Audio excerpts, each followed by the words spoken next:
Jesus. Van daardie 21 kleinkinders is ek die oudste kleindogter. Dit is vanoggend vir my 'n eer om hierdie tweede moeder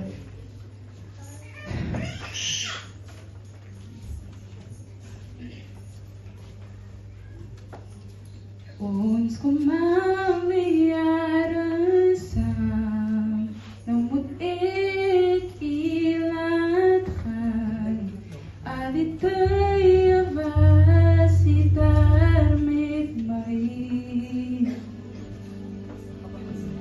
maar ek wil hê moet leer, ek sal u nooit kan vergeet.